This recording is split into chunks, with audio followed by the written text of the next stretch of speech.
watching Left, Right and Centre this Tuesday night. I'm Nidhi Razdan. On the programme this evening, our big focus. The Aam Aadmi Party is holding a big fundraiser dinner in the national capital tonight after raising 50 lakhs at the last one over the weekend in Bangalore. Are AAP's fundraiser dinners a transparent way to raise money as they claim, or are they not so, Aam Aadmi? We'll have that debate in just a moment from now, but just to bring you up to date on the political story that's breaking at this hour, the Congress party has just announced its third list of candidates for the Lok Sabha polls. The significant announcements there are that Sachin Pilot will be contesting the Ajmer seat from Rajasthan. That's important because there were reports that Sachin Pilot was not keen to in fact contest at all, or that he didn't want to contest from Ajmer but have his seat changed instead. Also, Suresh Kalmadi, as we reported last week, has not got a ticket to contest. Vishwajit Kadam has replaced him as the party's candidate from Pune. So it is not Mr. Kalmadi's wife who's got that ticket, as many were speculating. Not Mr. Kalmadi himself, certainly. But as you can see, the Delhi seats also announced. There are no surprises there as far as Kapil Sibal, Sandeep Dikshit and Ajay Makan are concerned. There is still no clarity on whether Ashok Chavan is going to get a ticket from Maharashtra. That is another controversial ticket that the Congress has to deal with, and no word yet on Tamil Nadu, where again there has been speculation that leaders like Mr. Chidambaram are unlikely to contest this time. We'll get more on that story a little later. Well, after the success of their fundraiser dinners in Nagpur and Bangalore, the Aam Aadmi Party is holding one in Delhi this evening, hoping to raise big money for its Lok Sabha campaign. The party says this is the most transparent way to raise money, while the opposition says it goes against the Aam Aadmi culture to be charging some 20,000 rupees per head. Anshul Vora has more now and will in fact join us shortly, I believe, for more on that. But let me just get straight to our guests here in the studio. We have Saurabh Bhardwaj of the Aam Aadmi Party here with us. Suhail Seth also joins us this evening. We also have Sanjay Jha from the Congress Party, who joins us tonight from Mumbai, and T.S. Krishnamurthy, the former Election Commissioner of India, joins us this evening from Chennai. Also, Dr. Radhakrishnan from Bangalore will be joining us in a bit. He's a pediatric surgeon, an AAP supporter. He attended that dinner in Bangalore, and we will ask him a little later on just how he found that experience. Let me ask Suhail first. The Americans do this all the time. They have these fundraisers, they have these dinners, they are able to raise a lot of money, and it's a new concept here in India. But do you think it's a good idea that it's a more transparent way to raise money, as the AAP says? Yeah, it's more transparent, but the mechanism of pricing is a bit awry. If I were Arvind, what I would have done is I'd have charged much less, and since he's very fond of the streets, I'd have actually organized this massive street food carnival saying, if you want to come and support me, here's 10 rupees, taking a leaf out of Raj Babbar's book. Here's a meal for 10 rupees or 20 rupees, and have lots and lots of people. Do two things. Number one, it would show that you're Aam Aadmi. Number two, you can actually show the multitudes of people, if there are multitudes of people. Here, this is an American concept being transported to the heart of Delhi. You will raise 5, 10, 15 lakhs at the most. Look, let's give the man credit. They say they raised 50 lakhs in Bangalore. Good. I don't know how many people they fed. Even the Aam Aadmi needs money to fight elections. Look, I have to say one thing. You may not like Arvind Kejriwal's constant shenanigans in the media, but the fact is that he's playing by the book. So if he's playing by the book, you've got to give him credit for that. But I'm saying the spin should have been a much larger base of people being fed realistically as the Aam Aadmi would. We have the Guru Ka Langar, as it were, but that's free. But I'm saying here it would be langar for votes, in a manner of speaking, where there's a more judicious way of charging money. Because here's Arvind Kejriwal abusing everyone who's rich, abusing everyone who's powerful, then going on to the same people. But would you have said the same thing if the BJP had done it and charged a lakh for a fundraising dinner with Modi? If the BJP can charge money for you to attend a rally, then charging money to feed you is hardly an issue. B, the BJP would never do this, because the national parties do not want to change the way they function, which is neither a good thing or a bad thing, but that's for them to decide. Okay, but Saurabh Bhardwaj, how do you take that criticism? Which is the biggest criticism that your party faces? Here, you're talking about being the Aam Aadmi on one hand, but then to charge 20,000 rupees a head to rub shoulders with Arvind Kejriwal at a dinner does sound a little over the top. I think people are misinterpreting the definition of Aam Aadmi. Aam Aadmi doesn't necessarily mean, somebody who is poor. But I do, accept Suhail's feedback. It's a good feedback that by having such dinners where we can have, people from the middle class or the lower middle class also contribute. It's a good idea. However, it's an open secret that our party needs money. We have, I think, 12-13 crores rupees, and it's just peanuts, to contest national elections, and we need money desperately. And I think these are few innovative ways through which we think that we can. I cannot call it an innovative way because it has been doing.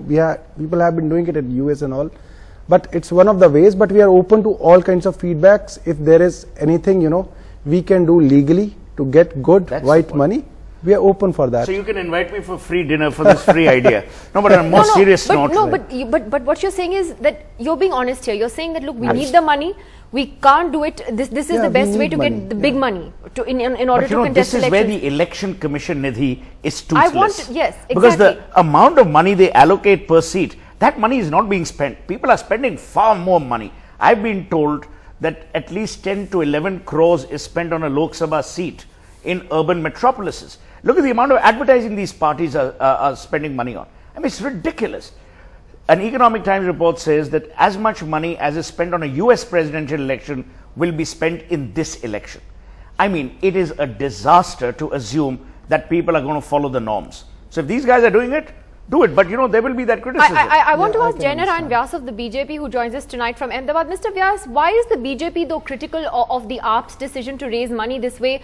The BJP is doing it on a different scale. You have the one note, one vote campaign on one hand through which you're raising funds. You have a website through which you're doing it. You've been charging anywhere from 5 to 10 rupees at rallies, not charging but asking people for donations, those who come to attend Mr. Modi's rallies.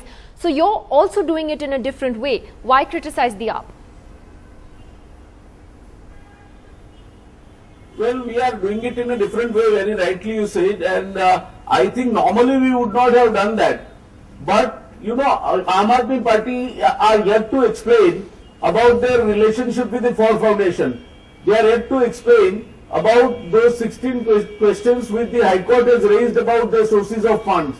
So if you are not coming clear on your earlier dates, and if your own leader is charged with overspending in the election, I think there are so many things which Aam Aadmi Party is doing differently, but differently violating the laws and rules and regulations of this country in the manner they think it better.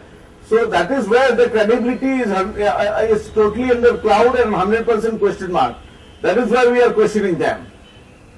Mr. Vyas, the point here is as the Aam Aadmi Party says about election funding. Now you had Gopinath Munde, a senior BJP leader, who created a storm when he said that he spent 8 crores on his election campaign. And everyone was wondering what the fuss was about when reactions to that came out, because people say, well, that's just the tip of the iceberg. There's all kinds of money that's spent, black money. No one's able to keep a track of it. What the AAP is saying is that at least this way you know where the money is coming from, who's contributed. It's all there on the website. Whereas for the national parties, whether it is you or the Congress or other parties, that transparency is not there, you would admit. Well, two things. National parties' accounts are audited and they are being supervised by the Election Commission of this country. So national parties are not above scrutiny. So we are scrutinized and we shall continue to be scrutinized. What I am trying to say is, if your past is very clear, if it is absolutely without any fault or taint, then I think what you say will be taken as a credibility.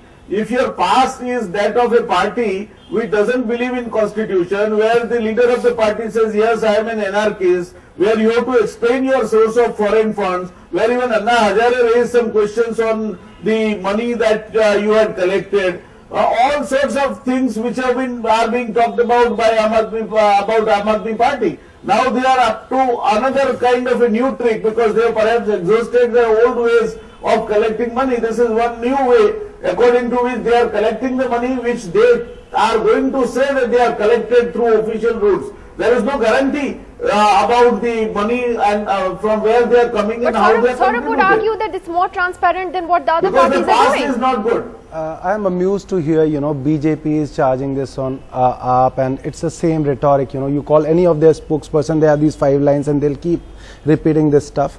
But the problem is, BJP has not come clean on the sources of their funding. still they have a huge portion of their funding from unknown sources, and just to come out of it, they have started this drama of one note, and everybody in BJP and outside knows this, but they don't have anything to explain it.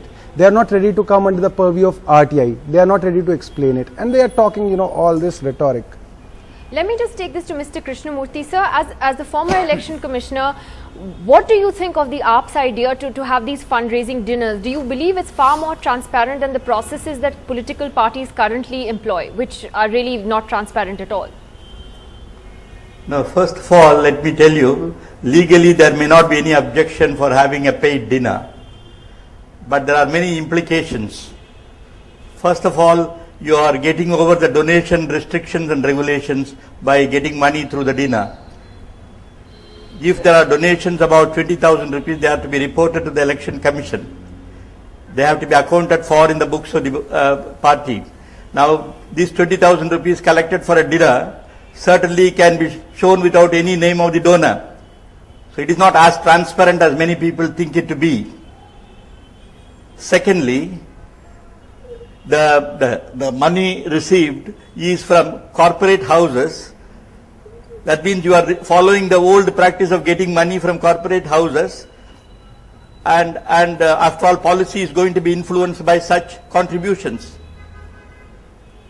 Thirdly, I think the donations or the money collected through this method will not come under the ceiling or under the accounting of the individual candidates. It will go into the party account. And somebody was mentioning that Election Commission monitors all these Election Commission scrutinizes the books of the political parties. Let me tell you, they do not scrutinize the political parties' accounts. It is only the Income Tax Department which is supposed to get an audited account of the political parties. But so in sir, my opinion, many would say that collecting huge money is not a very transparent method, but in law there is no restriction to that. Sure, but sir, I think part of the problem today is that many believe the way that elections are funded in this country is through very unrealistic processes and rules and regulations. The spending limits are unreal. You talked about corporate houses. There are crores of, as Mr. Munde pointed out, he spent 8 crores in his seat alone. So the actual, expenditure is far more than what is declared. Isn't there then a need to completely overhaul that? I entirely agree with you. The answer to all this is only to find out how the elections have to be funded by the state or otherwise. My personal view is it is better to snap the nexus between the corporates and the individual donors to the political parties and have a separate national election fund where the people will be, corporates and individuals can donate with 100% tax exemption. And this fund can be used for conducting the election for individual candidates so that you will provide a level playing field to all the candidates. The present system is certainly not conducive to a level playing field. Only the rich can collect money and spend on the election. The poor, the middle class can certainly not contest elections with this kind of restrictions on expenditure. Suhail wanted to respond to you particularly on this issue of corporate houses. Now that's something that's been a bad word, taking money from corporate houses. Does Mr. Krishnamurthy have a point there, or do we need to get real? No, of course you'll take money from corporate houses, because many of the corporate houses then want you to deliver once you win an election. I mean, that nexus requires not just electoral reforms, it requires political reform, of which electoral reforms is a part. A. B. I think Mr. Krishnamurthy is being noble by far when he suggests there should be a national election fund. Why should I, as a taxpayer, fund some louts who are taking part in election when I know all of them are the same caliber or quality of character? Why should I? I'm already paying taxes. Why the hell should I fund an election? Everyone is a lout according to you. No, I'm a genuine believer that if there are good candidates, they do not require large sums of money to win an election. It has been proven time and again. A. B. He's absolutely right when he says that the accounts are not audited by the Election Commission. They are audited by an income tax department, which then becomes servile to one government or the other, whichever comes to power. So the solution is therefore, number one, you publish the names of every donor. That has been tried by Mayawati. She has gotten away with blue murder for years. She's just fed a huge system of names. So I really don't know how we're going to build in transparency.